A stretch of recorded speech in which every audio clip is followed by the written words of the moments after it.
সুপ্রিয় দর্শক, আসসালামু আলাইকুম। আপনাদের প্রত্যেককে আমন্ত্রণ জানাচ্ছি বাংলা ভিশনের প্রতিদিনের আয়োজন সংবাদপত্র ও সংবাদ মাধ্যমগুলোর শীর্ষ সংবাদ নিয়ে পর্যালোচনা ও বিশ্লেষণধর্মী অনুষ্ঠান ফ্রন্ট পেজে। আপনাদের সঙ্গে আছি আমি জিয়া খান এবং আলোচনার জন্য আমার সঙ্গে স্টুডিওতে উপস্থিত আছেন হারুন জামিল, নির্বাহী সম্পাদক, ঢাকা মেইল। হারুন, আপনাকে স্বাগত জানাচ্ছি। ধন্যবাদ আপনাকে। দর্শক, মূল আলোচনায় যাবার আগে আজকের সংবাদপত্রগুলোর শীর্ষ সংবাদ আপনাদের জানিয়ে দিচ্ছি। প্রথম আলো, বিদ্যুৎ উৎপাদনের চূড়ান্ত ধাপে রূপপুর। ঢাকার সড়কে গতি কম, তবুও থামছে না পথচারীর মৃত্যু। ইরানে বড় হামলা শুরুর পরিকল্পনা যুক্তরাষ্ট্রের। আমার দেশ, প্রশাসনে দলীয় নিয়োগ বিতর্ক, আলোচনায় মার্কিন মডেল। তারেক রহমানের নেতৃত্বের প্রতি দৃঢ় আস্থা যুক্তরাষ্ট্রের।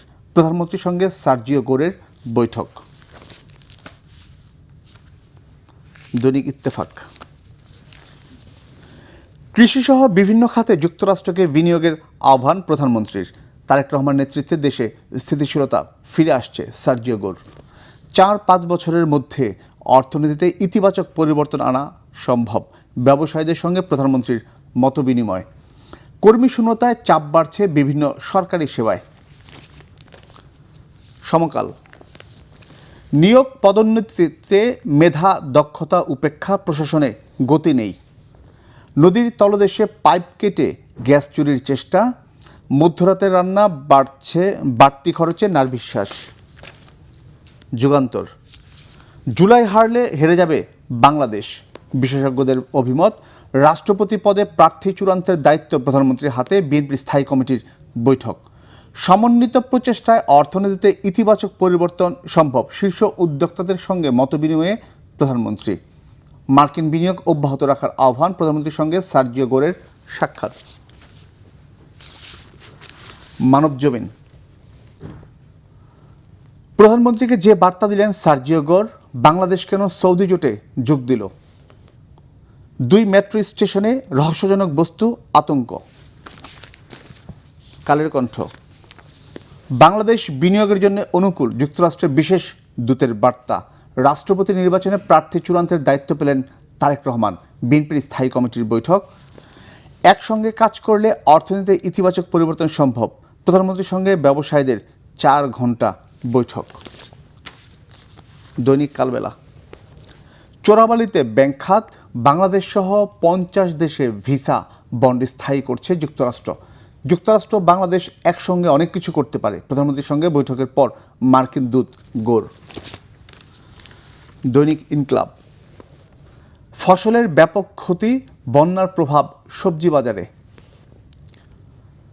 সরকার ব্যবসায়ীদের সমন্বিত প্রচেষ্টায় অর্থনীতিতে ইতিবাচক পরিবর্তন সম্ভব, প্রধানমন্ত্রী। সহজ শর্তের ঋণ ও ব্যবসা বান্ধব পরিবেশ নিশ্চিত করার দাবি ব্যবসায়ীদের। বাংলাদেশ প্রতিদিন, বড় বিনিয়োগ করবে যুক্তরাষ্ট্র। আসছেন 25 মার্কিন কোম্পানির প্রধানরা।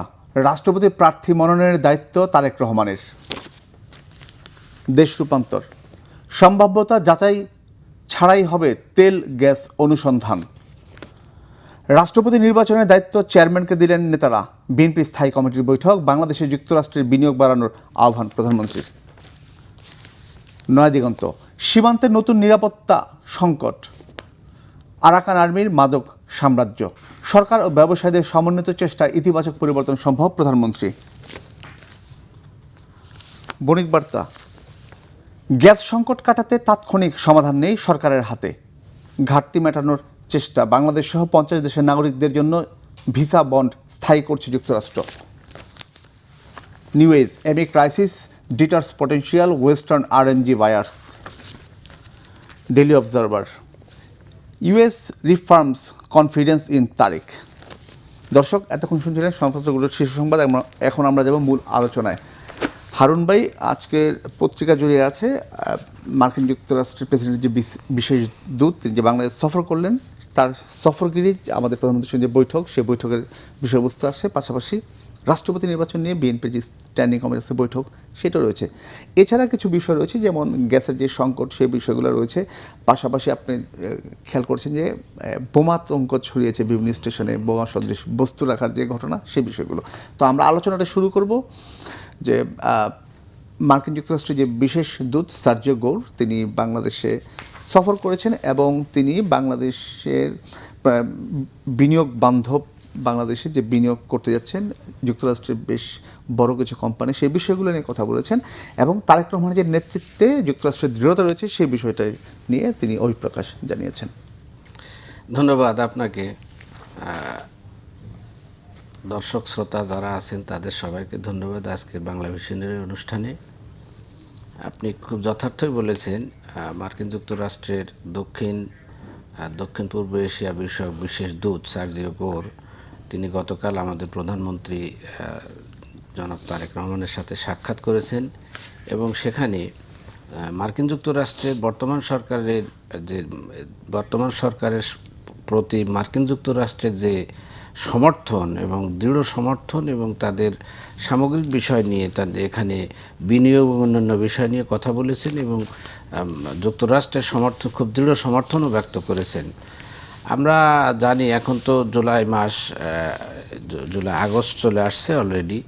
জুলাই আগস্টে যে গণ অভ্যুত্থানের ভিতর দিয়ে, ছাত্র জনতার গণ অভ্যুত্থানের ভিতর দিয়ে যে পরিবর্তন 2024-এ বাংলাদেশে হয়েছে, এর পিছনে তৎকালীন সময়ে যিনি অন্তর্বর্তীকালীন সরকারের প্রধান ছিলেন ডক্টর ইউনূস সাহেবের যে সরকার ছিল, এই সরকারের প্রতি যুক্তরাষ্ট্রের সমর্থন ছিল খুবই দৃঢ়ভাবে। কারণ এবং বর্তমান সরকারকে যুক্তরাষ্ট্র কোন দৃষ্টিতে দেখে, এটা কিন্তু এই সফরের ভিতর দিয়ে প্রকাশ হয়েছে। অর্থাৎ বর্তমান নির্বাচিত সরকারকেও যুক্তরাষ্ট্র আগের সরকারেরই যেভাবে দৃঢ়তার ভিত্তিতে তার পিছনে যে সমর্থন ছিল, সেটা যে মার্কিন যুক্তরাষ্ট্রের রয়েছে, সেটা কিন্তু এই সফরের মাধ্যমে বলে দিয়ে গেছেন। পাশাপাশি একটা বড় জিনিস হলো, যেটা এবার আপনি নিজেই পাঠ করলেন, বাংলাদেশের সংবাদপত্রে সবে আসছে, সেটা হলো যে যুক্তরাষ্ট্র বাংলাদেশে বিশেষ করে অনেকগুলো সেক্টরে বাংলাদেশের বিনিয়োগে যাচ্ছে। বিশেষ করে যুক্তরাষ্ট্র বাংলাদেশের পোশাক শিল্পের একটা অন্যতম অনেক বড় ক্রেতা। এর বাইরে এখানে আমাদের যে ধরেন আমাদের যে আপনার এই যে প্রাইভেট অপারেটরগুলো, যে সমস্ত গ্রামীণ এবং অন্য জায়গায় যে যুক্তরাষ্ট্রের যে অবকাঠামো, টেলিকম খাতের যে বিশাল বিনিয়োগ যুক্তরাষ্ট্রে রয়েছে, বাংলাদেশের টেলিকম খাতটাই কিন্তু যুক্তরাষ্ট্রের মাধ্যমে এখানে বিকশিত হয়েছে। সামনের দিনগুলোতেও আরও তাদেরকে এটা নিয়ে আমাদের নানান ধরনের নেতিবাচক খবরও প্রকাশ হয়। গত সপ্তাহে আমাদের পররাষ্ট্রমন্ত্রী এক প্রেস কনফারেন্সে খুব দ্ব্যর্থহীনভাবে বলেছেন যে এই যে যুক্তরাষ্ট্রকে নিয়ে বাংলাদেশের সাথে সম্পর্ক নিয়ে যে সমস্ত কথাগুলো বলা হয়, এর অনেকটাই গুজব এবং এর কোনো বাস্তবিক ভিত্তি নেই। যুক্তরাষ্ট্রের সাথে বাংলাদেশের সম্পর্কটা খুবই গুরুত্বপূর্ণ। বিশেষ করে সেখানে আমাদের দক্ষ জনশক্তি যারা সেখানে কাজ করে, ওখানকার আপনার টেকনোলজিক্যাল সাইটগুলোতে যুক্তরাষ্ট্রের অনেক বড় জায়গায়, বাইরের দেশগুলোতেও সেখানে স্কোপ রয়েছে।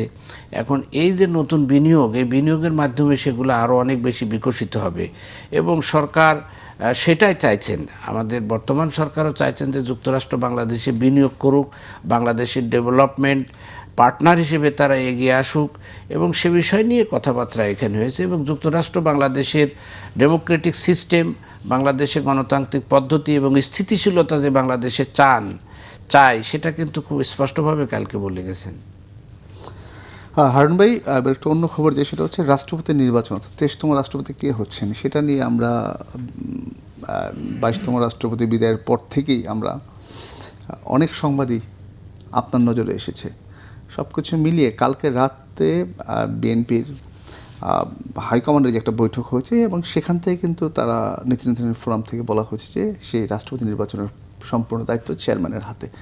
তো আমরা বিশেষ করে 23তম রাষ্ট্রপতি সামনে যাকে পাচ্ছি, সেটা নিয়ে অনেক কথাবার্তা, অনেক কিছু আছে। কি মনে হচ্ছে আপনার, আমরা কীরকম কিংবা সেটা কতটা আশা করতে পারি? আসলে রাষ্ট্রপতি কে হবেন এটা এখন অনুমান আন্দাজ করা খুবই মুশকিল। কালকে বিএনপির সর্বোচ্চ নীতি নির্ধারণী ফোরাম স্থায়ী কমিটির যে বৈঠক হয়েছে, সেখানে স্থায়ী কমিটির বৈঠকে রাজনৈতিক পরিস্থিতি নিয়ে আলোচনা হয়েছে এবং রাষ্ট্রপতি নির্বাচন নিয়েও আলোচনা হয়েছে। রাষ্ট্রপতি নির্বাচনটা সেপ্টেম্বরের অধিবেশনেই এটা মানে চূড়ান্ত হবে।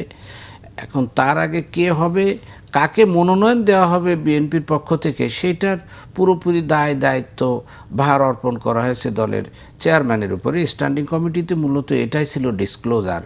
এর বাইরে কে হবেন কি না হবেন সে সিদ্ধান্ত গ্রহণের এককভাবে ক্ষমতা দেওয়া হয়েছে দলীয় চেয়ারম্যানকে। এখন তিনি স্বীয় বিবেচনায় যেটা ভালো মনে করবেন সেটাই করবেন। এখন এটার দুইটা দিক আছে। একটা হলো যে যেটা আমাদের এখানে আলোচনার বেশিরভাগ ক্ষেত্রে হচ্ছে, সেটা হলো আপনার রাজনৈতিক ব্যক্তিত্বের ভিতর থেকে উনি রাষ্ট্রপতি নির্বাচন করবেন নাকি বাইরের থেকে আউটসাইড থেকে নেবেন। বাংলাদেশের প্রেক্ষাপটের দুই সাইডেরই কিন্তু রেওয়াজ আছে। বিএনপির আগের আমলেও হয়েছে, এর আগে যারা ক্ষমতাসীন ছিলেন তাদের আমলেও হয়েছে। যিনি বিদায় নিলেন তিনিও কিন্তু রাজনৈতিক পরিসরের কেউ না। কিন্তু এখন এইটা কি করবেন এটা দলীয় চেয়ারম্যানই ভালো বলতে পারবেন। এর বাইরে বাকি যা কিছু পত্রপত্রিকা আছে এগুলো এক্সাজারেশন, এগুলো আসলে অনুমান ভিত্তিক। এর সঠিক নির্ণয় করা খুবই মুশকিল। বোঝা যাবে দুদিন পরেই, যখনই নির্বাচন কমিশন প্রক্রিয়া শুরু করবেন, কাকে মনোনয়ন দিচ্ছেন তো তার আগেই বোঝা যাবে যে কাকে ফর্ম নিতে বলছেন এবং কে জমা দিবেন। এটাতেই বোঝা যাবে যে আসলে কি হবে। সবচেয়ে সিগনিফিকেন্টলি যেটা, সেটা হলো বিএনপি এবার যেটা উদ্যোগ নিয়েছে, যেটা পত্রপত্রিকা বের হচ্ছে, প্রকাশ হয়েছে, সেটা হলো যে রাষ্ট্রপতির ক্ষমতা কিন্তু এবার বাড়ানো হবে। এখন আমাদের যে টিটুলার গভর্নমেন্ট হেড হিসাবে, রাষ্ট্রের প্রধান হিসেবে রাষ্ট্রপতি থাকেন, তার কিন্তু আসলে কোনো ফাংশন নেই, নির্বাহী কোনো ক্ষমতাও নেই। উনি সরকার থেকে যেটা উপস্থাপন করা হয় সেটা অনুমোদন দেওয়া ছাড়া ওনার আসলে বাহ্যিক ক্ষেত্রে কোনো কাজ নেই।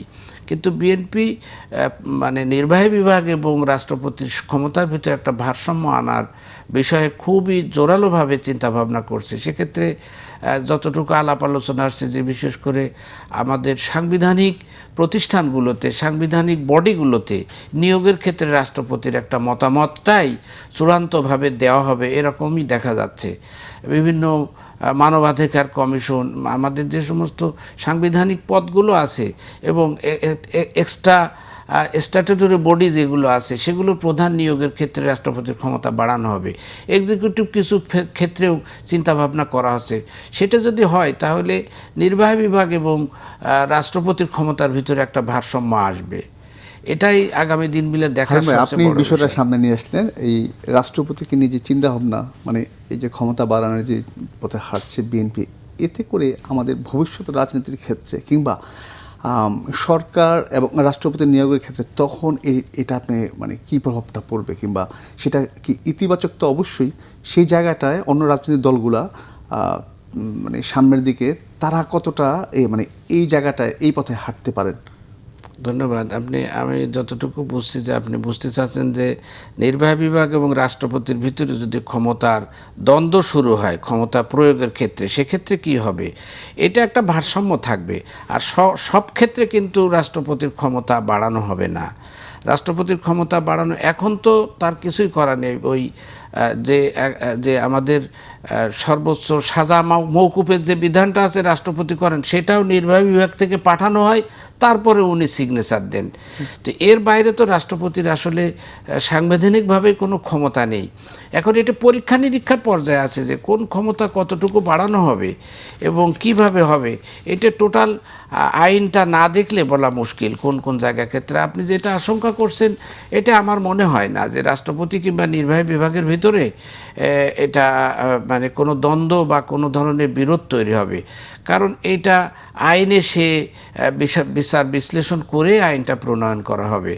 এখন তো রাষ্ট্রপতির কিছুই করার থাকে না, যদিও সাংবিধানিকভাবে তিনি রাষ্ট্রের প্রধান, কিন্তু নির্বাহী বিভাগের সর্বময় ক্ষমতা আমাদের এক্সিকিউটিভ বিভাগের হাতে।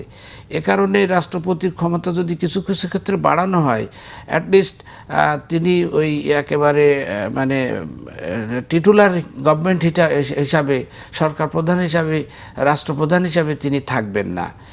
ক্ষমতার ভারসাম্য প্রয়োজন আছে, অনেক জায়গায় আছে। আপনি আমাদের পার্শ্ববর্তী দেশে ইন্ডিয়ায় দেখেন না, ইলেকশন কমিশনের যে পরিমাণ ক্ষমতা আছে, আমাদের দেশে তো ইলেকশন কমিশন সে ধরনের ক্ষমতা প্রয়োগ করতে পারে না। এখন ক্ষমতা থাকলেও কতটুকু প্রয়োগ করতে পারবে সেটা একটা বড় ব্যাপার। অনেক জায়গায় অনেক কিছু ফাংশন ক্ষমতা থাকে, কিন্তু প্রয়োগের দিক থেকে আমরা এরকম দেখিনি। আগামী দিনগুলোতে দেখা যাবে সেটা কতটুকু হয়। হারুন ভাই, আরেকটা সংবাদ, সেটা অনেক পত্রপত্রিকা আসছে, যেমন আমার দেশ করেছে প্রশাসনে দলীয় নিয়োগ বিতর্ক আলোচনায় মার্কিন মডেল সমকাল করেছে নিয়োগ পদোন্নতিতে মেধা দক্ষতা উপেক্ষা প্রশাসনে গতি নেই, এবং সেখান থেকে আছে চুক্তিভিত্তিক ভাইস সচিব নিয়োগ, দণ্ডপ্রাপ্তরা পদোন্নতিতে পুরস্কৃত, সংস্কার বাস্তবায়ন নেই। এবং সেখানে মোহাম্মদ মফিজুর রহমান, আন্তঃক্যাডার বৈষম্য নিরসন পরিষদের সমন্বয়ক, তিনি বলছেন 2024 সালের 5 আগস্টের পর আন্তঃক্যাডার বৈষম্য কমেনি, বরং আরও বেড়েছে। খুব গুরুত্বপূর্ণ একটা পয়েন্ট দিচ্ছেন। দেখেন, আমাদের দেশে আমলাতন্ত্রটা, ব্যুরোক্রেসিটা যে সিস্টেমে পরিচালিত, ব্রিটিশ যে সিস্টেম, সেই সিস্টেমের ভিতরে এতদিন আমরা দেখে আসছি যে প্রশাসনে, আমাদের সংবিধানেও বলা আছে যে মেধা এবং যোগ্যতার ভিত্তিতে রাষ্ট্রের এই সমস্ত পদে নিয়োগ করা হবে। কিন্তু আমরা নিকট অতীতেই দেখছি সেটা হলো যোগ্যতার থেকে দলীয় আনুগত্যের দিকে আমাদের প্রশাসনকে নিয়ে যাওয়া হয়েছে। ফলে প্রশাসনের কর্মকর্তাদের ভিতরে দলীয় আনুগত্য প্রকাশের একটা তীব্র প্রতিযোগিতা আমরা দেখছি। ফলে যারা যোগ্য কর্মকর্তা, যাদের এই সমস্ত পদবিগুলোতে উপরের দিকে ওঠার কথা, তারা আসলে সুপারসিডেড হয়ে গেছে। এটা কিন্তু একটা কালচারে পরিণত হয়েছে। এটা একটা কালচারে পরিণত হয়েছে, আপনি সঠিক বলেছেন। শুধু তাই না, মেধাবী বহু কর্মকর্তাকে অকালীন অবসর দিয়ে তাদেরকে বাড়ি পাঠানো হয়েছে, ডাম্পিং পোস্টিং দেওয়া হয়েছে এবং বিভিন্ন জায়গায় ফেলে রাখা হয়েছে। ফলে এদের মেধা যোগ্যতাটা কিন্তু রাষ্ট্রের কোনো প্রয়োজনে আসেনি। এই যে 18 বছর ধরে এই যে তিক্ততা এবং এই যে প্র্যাকটিস, সেটারই একটা কুফল এখন আমাদের এই প্রশাসনে এসে পড়ছে। এখন সরকার কি করবে? সরকার তো স্বাভাবিকভাবে চাইবে যে সরকার স্মুথলি চলুক, সরকারের কিছু পলিসি থাকে। আমলাতন্ত্র বা প্রশাসনের কাজ হলো সরকারের পলিসিটাকে অ্যাডাপ্ট করা। এখন আপনি সেই পলিসি অ্যাডাপ্টের ক্ষেত্রে যদি যোগ্য লোক না হয়, তো সরকার বাস্তবায়ন করবে কাদের দিয়ে? পাশাপাশি সরকারের ভিতরে অনেক স্পর্শকাতরতা থাকে, অনেক ডিসিশন মেকিংয়ের ক্ষেত্রে। যদি সরকারের প্রতি আনুগত্যের বাইরে, সরকারের সাথে আনুগত্যের বাইরে যদি বাইরের আনুগত্য কর্মকর্তাদের প্রকাশ পায়, তাহলে এটা তো ভয়ঙ্কর দাঁড়ায়। এই সূচনাটা হয়েছে, আপনি খেয়াল করবেন, 96-এই এই যে জনতার মঞ্চের মাধ্যমে কিন্তু প্রেস ক্লাবের সামনে যে দীর্ঘদিন রাস্তা বন্ধ করে এই যে সচিবালয় থেকে কর্মকর্তাদেরকে বের করে আনা হলো, এনে এই যে দলে দলে এদেরকে এখানে রাজনীতিকরণটা শুরু 96-এ, সেইটা পরবর্তীতে এসে ভয়ঙ্কর আকার ধারণ করলো। এবং আমরা দেখলাম কি, এখন এই যে বললেন আপনি যে 22 সচিব চুক্তিভিত্তিতে কেন করছে? কারণ 22 সচিব, এদেরকে তো আগের গভর্নমেন্টের আমলেই এদেরকে কিন্তু বাড়ি পাঠায় দেওয়া হয়েছে, এবং এরা যোগ্যতা থাকা সত্ত্বেও এদেরকে বাড়ি পাঠানো হয়েছে। তো তাদের মেধাটা তো বিএনপি কাজে লাগাবে, এটাই স্বাভাবিক, সেটাই করছে। এটা নিয়ে তো মানে হইচইয়ের কিছু নেই। এখন এটা হয় কি, আমলাতন্ত্রের একটা নিজস্ব রাজনীতি আছে তাদের ভিতরে। সে রাজনীতিতে এক ব্যাচ থাকে আর এক ব্যাচের বিরুদ্ধে থাকে, আর এক ব্যাচ থাকে আর এক ব্যাচের বিরোধী থাকে, এবং প্রমোশনটা নিচের উপর থেকে যদি পোস্টগুলো যদি ব্লক হয়ে যায়, তাহলে নিচেরগুলো প্রমোশন হয় না। এগুলো তাদের নিজস্ব স্বার্থের কিছু বিষয় থাকে। কিন্তু সরকার যেটা করছে, সেটা আমরা ডক্টর ইউনূস গভর্নমেন্টের সময় আমরা দেখছি যে এই যে আপনার চুক্তিভিত্তিক যে নিয়োগ দেওয়া হয়েছে, এটা কারেক্টলি মেধাবী লোকদেরকে বেছে বেছে দিয়েছে। এখন সরকার চাইছে যে এর ভিতর থেকে এটা কমানো, যেরকম বেশ কিছু এর ভিতরে পদোন্নতি দিয়েছে তারা, ব্যাচভিত্তিক বেশ কতকগুলো। আমি তো যতটুকু জানি সপ্তাহে 2-3টা করে এসএসবির মিটিং হচ্ছে, যাতে দক্ষ কর্মকর্তাদেরকে প্রমোশন দিয়ে নিয়ে আসা যায়। এটা সময় লাগবে। এটা প্রশাসনে না, শুধু সমস্ত ক্যাডারে। আর ক্যাডার বৈষম্য যেটা বললেন, দেখেন, সব ক্যাডারের কর্মকর্তাদের যোগ্যতা একরকম হয় না, এটা আমরা সবাই জানি। আপনি যদি এখন কেউ মাইন্ড করলেও কিছু করেন, আপনি যদি এখন শিক্ষা ক্যাডারের একজন কর্মকর্তাকে এনে সচিব পদে বসায় দেন, বুঝবে না কিছু। সচিব প্রশাসন ক্যাডারের লোকজনই যদি চালায়, তাদের প্রশাসন পরিচালনার যে অভিজ্ঞতা মাঠ প্রশাসন থেকে শুরু করে সর্বোচ্চ পর্যায় পর্যন্ত, এটা তারা তাদের দক্ষতা দিয়েই এটা আসে। এখন তাদের যে সুপিরিয়রিটি সেইটা কতটুকু থাকে, ভারসাম্য কতটুকু থাকে, সেটা দেখার বিষয়।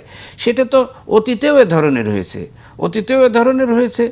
এখন সামনে যদি সেটা কমায় আনা যায়, ভারসাম্য রক্ষা করা যায়, তাহলে সেটা সবার জন্য ভালো। আমরা চাই কি যে সৎ, যোগ্য, দক্ষ কর্মকর্তারা দেশ চালাক।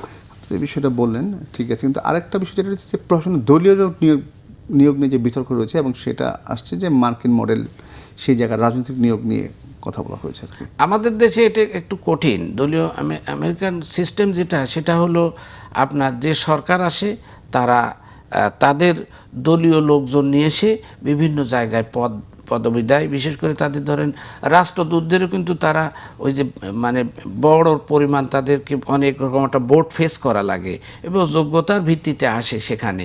কিন্তু আমাদের এখানে পুরো সেটআপটা চেঞ্জ করে দিয়ে এটা করা কঠিন। এটা অনেক আগে থেকে এটা নিয়ে আলোচনা হয়েছে, কিন্তু করা কঠিন। কারণ হলো আমলাতন্ত্রের একজন সরকারি কর্মকর্তা 59 বছর বয়স পর্যন্ত এখন চাকরি করতে পারেন। তো 59 বছর বয়স পর্যন্ত তাকে তো নানান ধাপ পেরিয়ে অভিজ্ঞতা সঞ্চয় করে তাকে এক জায়গায় যেতে হয়। তা আপনি যখন পুরো সেটআপ চেঞ্জ করে দিবেন, তখন তো এই দক্ষ কর্মকর্তার অভাব হবে। দ্বিতীয় কথা, যারা ভাই আসবে বা যারা সামনে আসবে, তারা তো এর ভিতর থেকে আপনার নিতে হবে। তো সেক্ষেত্রে আপনি বাছাইটা করাটা একটু ডিফিকাল্টিস হবে। আর দ্বিতীয় কথা, এতে এই পুরো সেটআপ নিয়ে আসলে এতে রাজনৈতিক আনুগত্যের বিষয়টা আরও প্রকট আকার ধারণ করবে। এই জন্যে আমার দৃষ্টিতে আমার মনে হয় যে প্রশাসনিক কর্মকর্তা যারা আছেন, রাষ্ট্রের দায়িত্ব পালন যারা করেন, তাদেরকে নির্মোহভাবে এবং আইনানুগভাবে তাদের দায়িত্ব পালনের সুযোগ করে দেওয়া উচিত। হারুন ভাই, এবার আরেকটা বিষয় যে সেটা হচ্ছে গিয়ে দৈনিক ইত্তেফাক যেটা করেছে যে কর্মী শূন্যতার চাপ বাড়ছে বিভিন্ন সরকারি সেবায়, 5 লাখের বেশি পদ শূন্য, বেকারত্বে ঢুকছেন 27 লাখের বেশি কর্মক্ষম তরুণ। এবং এর মধ্যে এই যে কর্মক্ষম তরুণ, এর মধ্যে বেশিরভাগই কিন্তু তারা সরকারি চাকরির প্রতি অনীহা, তাদের অ্যাম্বিশন হচ্ছে তারা বিদেশে গিয়ে পড়াশোনা করবে। এই যে সংকটটা সৃষ্টি হচ্ছে, এবং আপনাদের সময় আমাদের সময় যে সেশন জট ছিল, সেই চাপটাও কিন্তু ধীরে ধীরে কমেছে, সেশন জটের চাপটা। তারপরও এই একটা বিশাল গ্যাপ। এটার একটা বড় কারণ আমাদের এখানে আমাদের এখানে চাকরি বলতে আসলে প্রাইভেট সেক্টরগুলোতে ওই পরিমাণ, আপনি যেটা বললেন যে বাইরে যাওয়ার প্রবণতাটা কেন, আমাদের মেধাবী ছাত্র যারা, মেধাবী স্টুডেন্ট যারা ধরেন তারা বুয়েটে পড়ে কিংবা প্রকৌশল বিশ্ববিদ্যালয়গুলো, ইঞ্জিনিয়ারিং ইউনিভার্সিটিগুলোতে তারা পড়ে, কিংবা আমাদের ঢাকা বিশ্ববিদ্যালয়, চট্টগ্রাম, রাজশাহী বিশ্ববিদ্যালয় থেকে যারা উচ্চতর ডিগ্রি নেয়, ভালো স্টুডেন্টরা, এদের ভিতরে একটা বড় ধরনের প্রবণতা বাইরে চলে যাওয়ার। এর মূল কারণ হলো খানিকটা হতাশা, এবং আমাদের এখানে কর্মসংস্থানের যে অভাব সেইটার ক্ষেত্রে। আর সরকারি চাকরির ক্ষেত্রে প্রতিযোগিতা, এটা সরকারি চাকরির ক্ষেত্রে সুযোগ সুবিধার থেকে সরকারি চাকরির ক্ষেত্রে আমি বলবো যে এটার নিরাপত্তার বিষয়টা মানুষ ভাবে বেশি। এখন যদি একটা মেধাবী ছাত্র বিসিএস করে কিংবা প্রতিযোগিতামূলক কোনো পরীক্ষা দিয়ে তার চাকরি শুরুতে তার 30-35 হাজার টাকা তার বেতন, স্যালারি স্ট্রাকচার থাকে, তো স্বাভাবিকভাবেই শুরুতেই তো সে স্বাভাবিকভাবে এটি মনে করবে যে এটা দিয়ে তো আমার সংসার চলবে না। এই প্রতিযোগিতার কারণেই এই আপনার সোনার হরিণের পিছনে বাইরে ছোটে। এক্ষেত্রে দেখা যায় যে আমাদের টেকনিক্যাল সাইডের যারা আছেন তারা এই সুযোগটা বেশি নেন এবং এই মেধাগুলো এভাবে দেশ থেকে পাচার হয়ে যাচ্ছে। বর্তমান সরকার তারেক রহমান সাহেবের নেতৃত্বে আসার পর উনি কিন্তু শুরু থেকেই বলছেন যে মেধাবী তরুণদের দেশে কাজে লাগানোর ব্যাপারে সরকার সর্বোচ্চ গুরুত্ব দেবে। সেটা তার আমরা বিভিন্ন ধরনের কাজের মধ্য দিয়ে আমরা প্রমাণ পাচ্ছি। তিনি তার অফিসে ডেকেও যারা নতুন উদ্যোক্তা, তরুণ, তাদেরকে উৎসাহ দিচ্ছেন এবং বিভিন্ন ধরনের সহযোগিতা করার আশ্বাস দিচ্ছেন, সেটা হারছেন।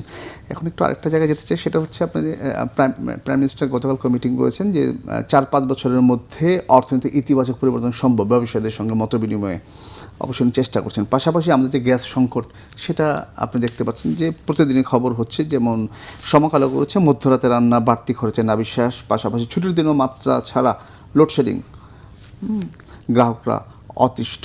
তো আমাদের এই যে এই প্রবলেমগুলো এখন ফেস করতেই হচ্ছে, এটা আসলে মানে গ্যাস, তারপর বিদ্যুৎ তারপর একটার পর একটা কিন্তু লেগে আছে। আপনি একটু পাশাপাশি আপনি প্রথম আলোতে সম্ভবত লিড স্টোরি করছে যে রূপপুর পারমাণবিক বিদ্যুৎ প্রকল্পের চূড়ান্ত ধাপে অগ্রগতি হয়েছে।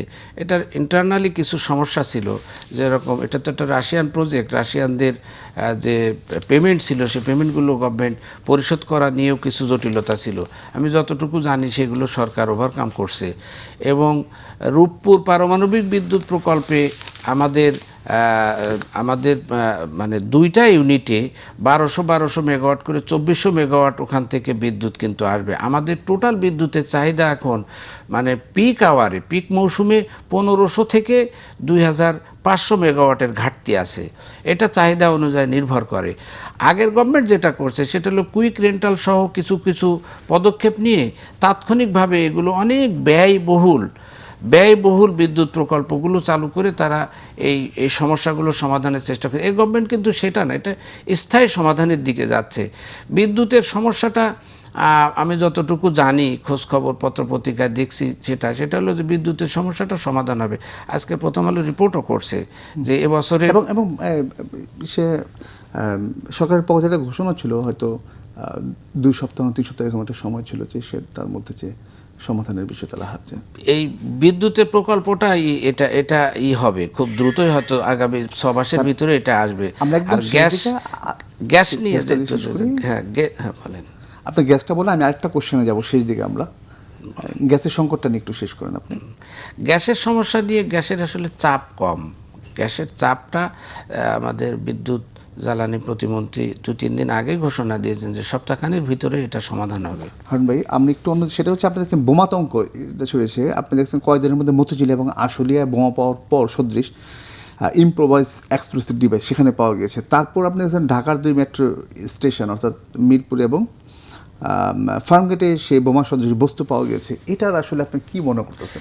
এটা আসলে একটা গুজব এবং আতঙ্ক ছড়ায়, জনমনের একটা অস্বস্তি এবং তৈরি করা, সরকার কতটা বিব্রত?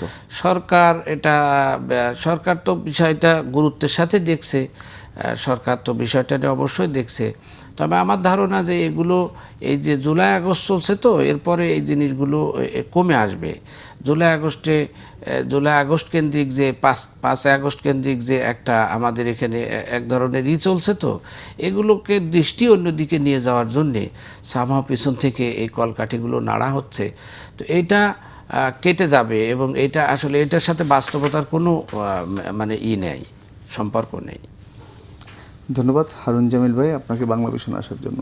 Thank you. দর্শক, ফ্রন্ট পেজ আজ এ পর্যন্ত, আবার দেখা হবে। সবাই ভালো থাকুন, সুস্থ থাকুন।